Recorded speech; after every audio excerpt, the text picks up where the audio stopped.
Well, it might be Monday, it might be a couple days removed from Pitt's win at Cincinnati. But I got to say, that game still has me shaking my head a little bit. I think it's got a lot of people shaking their heads a little bit. There was a post on the message board yesterday from somebody who went to the game. I forget who posted. It was a good post. It was like, I went to the game and then I rewatched it. Here are some of my thoughts. And they kind of laid out all the ways Cincinnati screwed up in that game, all the ways Cincinnati blew and all the mistakes Cincinnati made to let Pitt get back in the game in the final 20 minutes and win 28-27 after being down 27-6 with 5 minutes left to go in the third quarter.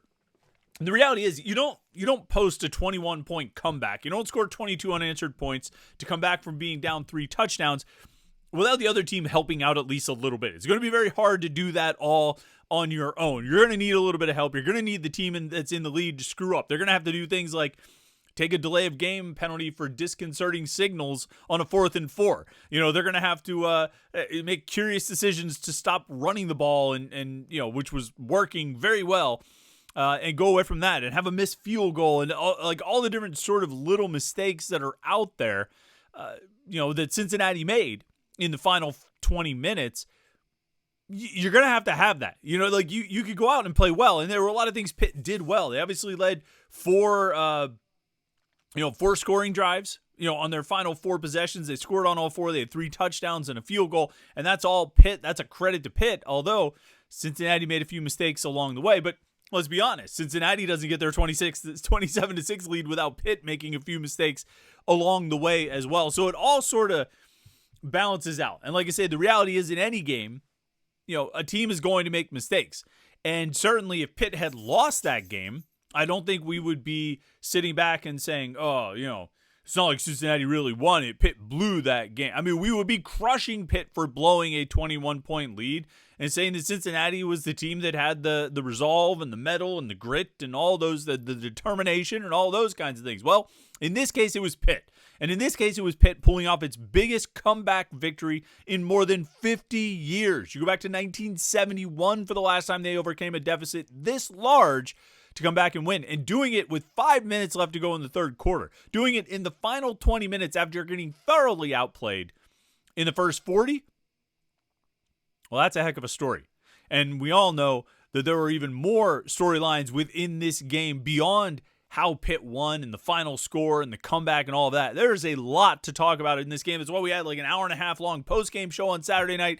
It's why we're here Monday morning talking about this. Got a lot more thoughts after ruminating on the game, stewing on the game, meditating on the game, considering the game, pondering the game all day yesterday and all night Saturday night. And it's continuing into this week. We got a lot of things to talk about with Eli Holstein, with Desmond Reed, with this defense, the overall state of this team, where we think they are coming out of week 2, heading into a huge backyard brawl against West Virginia in week 3, and just generally the state of things with Pitt football. Beyond the fact that your Panthers are 2-0 and doing some things really, really well. Of course, they have a lot of things to clean up. So let's talk about where we think this team is 2 days after they improved to 2-0 here on the Monday edition of the Morning Pitt, youtube.com/Panther-Lair.com.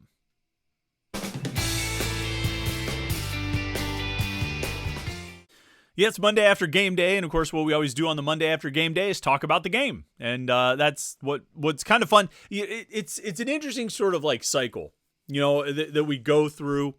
And I think about it sort of in terms of like work and what I have to do for the website, for Panther-Lair.com. You get Thursday is sort of like a big work day. There's a lot of stuff to finish up to get the content ready for Friday, whether it's finishing up the Panaruzzi press conference from Thursday, writing any additional articles, getting the 3-2-1 column ready. If it's my week to write it, Jim and I alternate weeks there.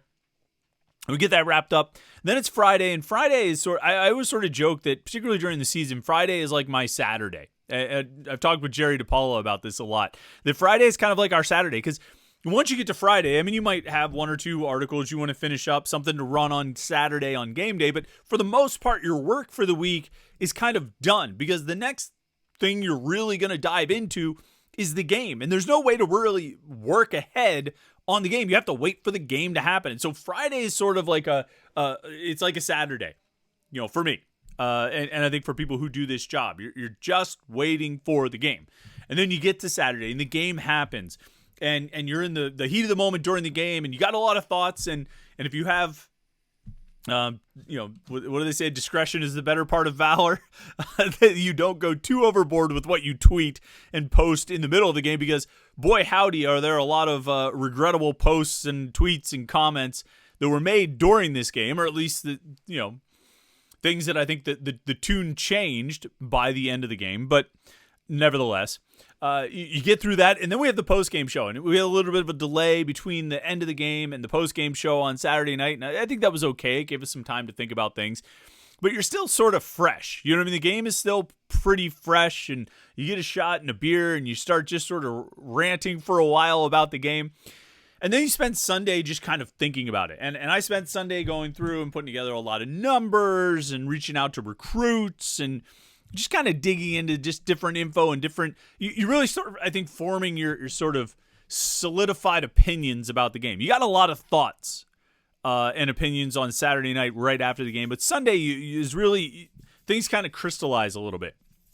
And you move forward, you start getting an idea of what some of the storylines are going to be heading into the week. You get an idea of what you're really going to be focusing on, either in interviews or on Morning Pitt episodes. Like, what are going to be the big topics? What are going to be the big storylines? And this game certainly had no shortage of them. And so you come into Monday and you're really you're looking forward. I mean, you're drawing a lot on the games that have already happened, on the most recent game. And you're going to be writing a lot. We're going to have film breakdowns and breaking down stats and things like that. But you're really kind of looking forward throughout the week. And so as we enter Monday here, kind of drawing on Saturday's game to inform us about this team going forward, like, what did we learn about this team on Saturday? And there's a few things, because I'll be honest that there was a part of me Saturday night during the post-game show or after, or maybe during the day yesterday, where I was kind of thinking all right, we might end up looking back at this game and saying Cincinnati wasn't very good. Look, I accidentally gave the thumbs up there. I have to keep my hand off the screen. We might end up looking back at this game and saying Cincinnati isn't very good. And, we all celebrated it at the time, this big comeback victory, but it was sort of a hollow victory because they weren't very good to begin with, and it was all you could do to just barely sneak past in that game. And as you're on your way to a rough season. We could look back and say that. I mean, a lot of that will depend on how Pitt's season goes and how Cincinnati's season goes. But then as we went through the day yesterday, and the more I thought about it, I think we have to accept some basic truths about this team. I mean, this is a team playing with a redshirt freshman quarterback right now. This is a team playing with basically an entirely new defensive line. I mean, you look through the two deep on the defensive line, who's returning? Jimmy Scott, who played just a handful of snaps previously in his career. Nikai Johnson, who had limited experience and now is playing a different position. Elliott Donald found his way onto the field for, less than a dozen snaps, but hadn't really done much. I mean, the main guys who were playing on the defensive line this year, Nate Matlack, Nick James, Isaiah Neal, Sincere Edwards, this is who Chief Borders is playing. I mean, this is who they're relying on. And outside of Jimmy Scott and Nikai Johnson, there aren't a lot of guys in the two deep that are rotating through right now who have experience. Francis Brew got some playing time on Saturday. And so it's largely a new group. These linebackers, as exciting as they are a new group. The cornerbacks are a new group. The skill position players they're relying on, they're not necessarily freshmen, but a lot of them are new. Desmond Reed, Sincere Lee. These are new players, and in addition to having a brand new offense. So I think we have to keep that in mind. You want everything. You want a team to arrive at week one as a finished product, even though we know that's not going to be the case for any teams. Even the most veteran, senior-laden teams, they're not going to arrive as a finished product. And then if you throw in youth and inexperience at key positions, particularly like quarterback, you're going to have ebbs and flows. You're going to have steps forward and steps backward. They couldn't say it enough during the TV broadcast on Saturday. Oh, this Pitt team, they take one step forward and two steps backward. That's what you're going to have. And you're going to have games that maybe not quite as extreme as Saturday, but you're going to have games that are extreme like that, where you have almost sort of a bipolar performance from the quarterback, where Eli Holstein in the first half, goes 7 of 17 for 91 yards and an interception. And in the second half, he goes 13 of 18 for 211 and 3 touchdowns. In the fourth quarter, he's 10 of 11 for 189 yards and 2 touchdown passes. Almost flawless in the second half. No, not in the second half. In the final 20 minutes, and almost perfect in the fourth quarter at 10 of 11 for 189 and 2 touchdowns. And yeah, Desmond Reed made the play. Konate Mumfield got a broken, took advantage of a busted coverage.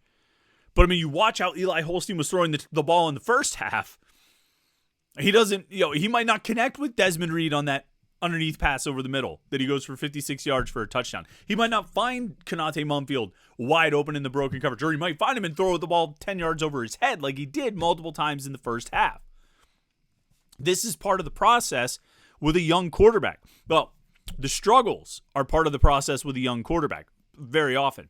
What's not always as common is the ability to bounce back, particularly within a game. Maybe over the course of a season. You have some rough games early, you get better by the end of the year. Eli Holstein went out there, had a terrible first half, a not very good first 10 minutes of the third quarter, and bounces back to be damn near perfect in the final 20 minutes to lead this win. And he didn't do it alone. I wouldn't even say he carried the team. But to go 10 of 11 for 189 and 2 touchdowns in the fourth quarter, that's pretty good. Given how bad he was missing in the first half. I mean, this game never should have been. It should have been a 3-touchdown game, potentially in Pitt's favor. I kept saying about how I thought the over was a safe bet. Over on, I think it might have finished at 62.5. The over would have been a safe bet if Eli Holstein hit the open receivers in the first half.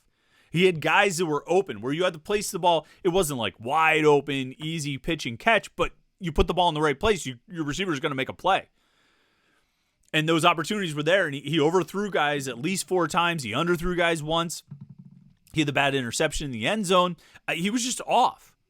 He was off. And for a lot of quarterbacks, especially young guys, if you're that off in the first half, you're not recovering from that. You're not coming back. You might be a little bit better in the second half, but you're not going to be this much better in the second half. And Eli Holstein was. And I think that's hugely encouraging.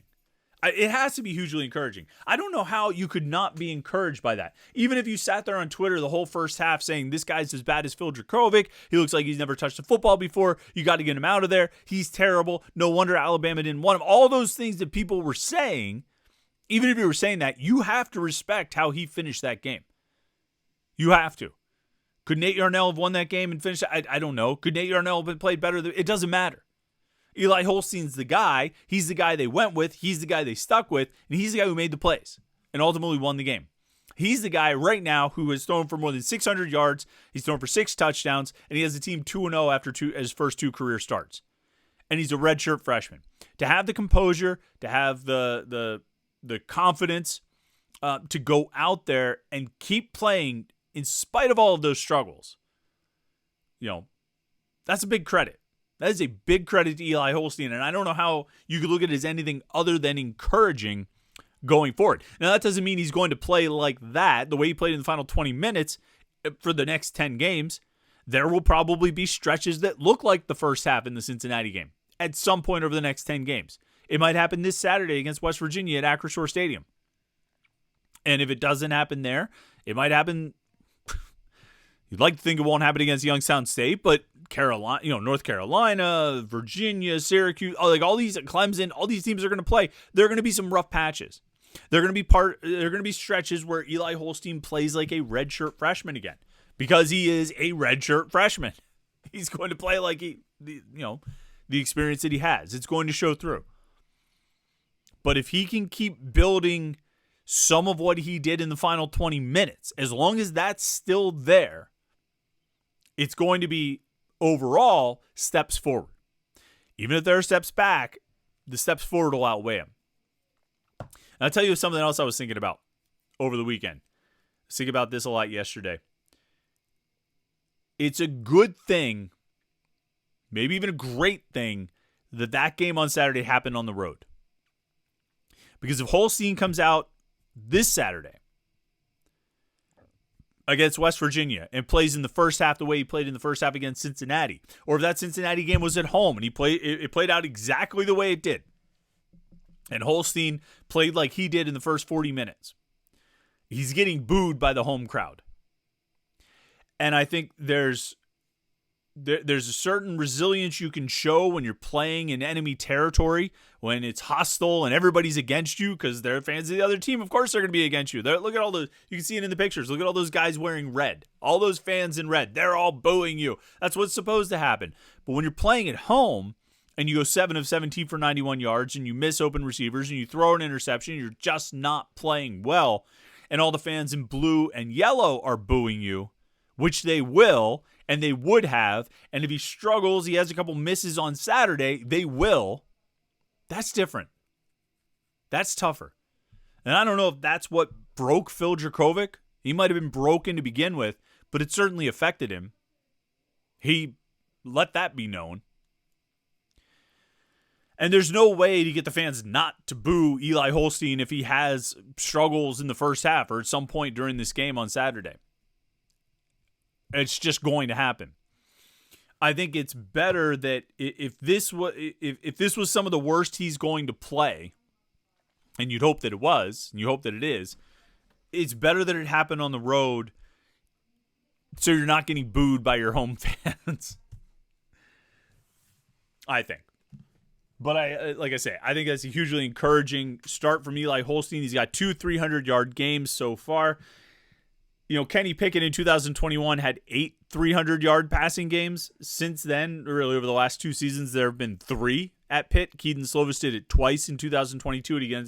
Did against West Virginia in a win, did against Georgia Tech in a loss, and then last year, Christian Bayer threw for 302 in the loss at Wake Forest. So,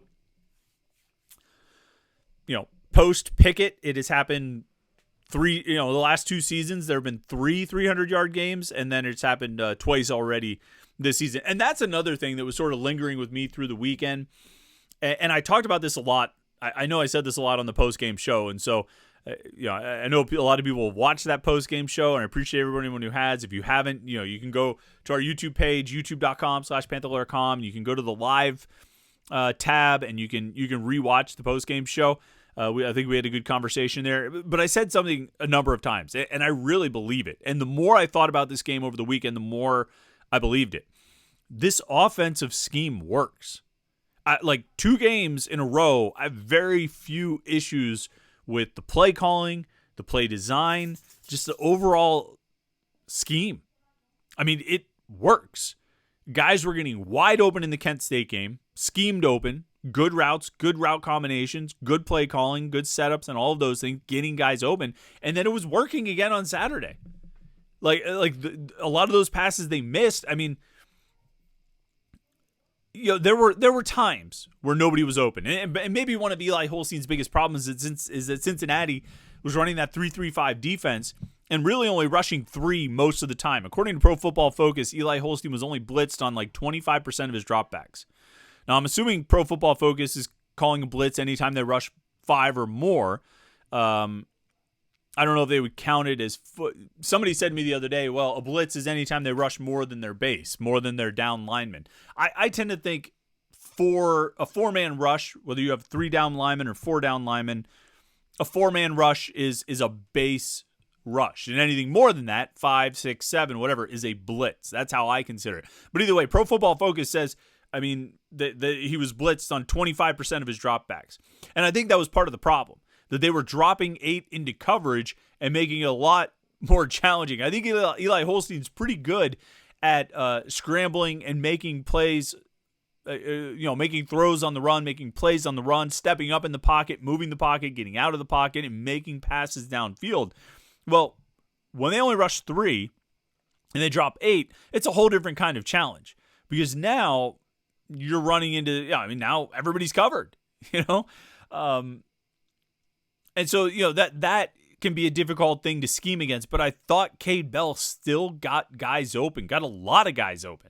There were options for Eli Holstein. They kept talking about it on the TV broadcast with some of these overthrows. They were like, this guy is open, he's just missing him. it wasn't a matter of, boy, the scheme's just not creating any opportunities or any passing lanes. They were there. The plays were there. Holstein just wasn't getting the ball to them.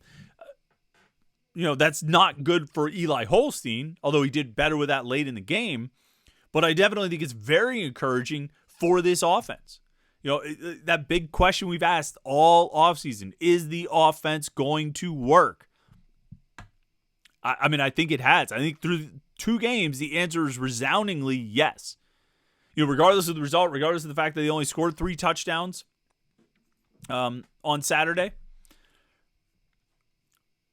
the scheme is good. The scheme is sound. The scheme works. And if Holstein can deliver the ball, they're gonna put up points. They're gonna put up yards and they're gonna put up points. And they've already been doing it. I think you can look at the production, the 2 300-yard games for Eli Holstein. They're giving their players an opportunity to make plays. The scheme is designed to do that, and it's succeeding.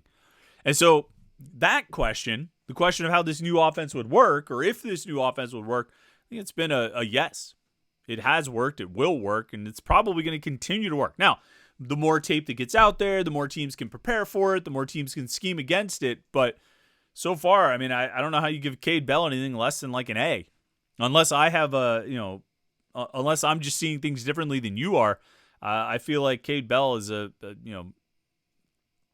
gets an A for his job out there. What he's done in these 2 games. I think it's been really, really impressive. Obviously there's a lot to talk about with the defense. We didn't even dive into that, but offense has dominated the conversation all offseason. It's going to continue dominating the conversation all throughout the regular season. But there's a lot to talk about with the defense as well. We'll get into that this week. Of course, we got the Pat Narduzzi press conference later today down in the South Side. That'll be at noon. We'll have updates on Panther-Lair.com. We'll have video right here at youtube.com/Panther-Lair.com later in the day. And then throughout the week, we'll be talking about everything. We'll talk about the new depth chart. We'll talk about the defense. We'll talk about recruiting stuff. We'll talk about everything else that comes up heading into the backyard brawl. I can't wait. I'm excited for this game. It's going to be an awesome environment. Parking is going to be a disaster, so hopefully you can get through that. But the environment for the game is going to be awesome. We're counting it down. It's only 5 days away. An opportunity for Pitt to get to 3-0. How about that? And an opportunity to win one back in the backyard brawl, do it for the home fans, and for this offense and this quarterback to take another step forward. I can't wait. It's going to be a fun game, and it's going to be a great week leading up to it. So make sure you do all the things I always ask you to do. Like this video, subscribe, youtube.com/Panther-Lair.com so you never miss any of our Pitt video content. And then check out the website, Panther-Lair.com, Pittsburgh.rivals.com for all the Pitt sports news you can possibly handle. All right, thanks so much for tuning in today. Hope you had a great weekend. Pitt is 2-0, and they got a big one coming up on Saturday. We'll have lots of coverage getting you ready for it. So like and subscribe, and we will catch up with you tomorrow morning for the Morning Pit right here on youtube.com/Panther-Lair.com.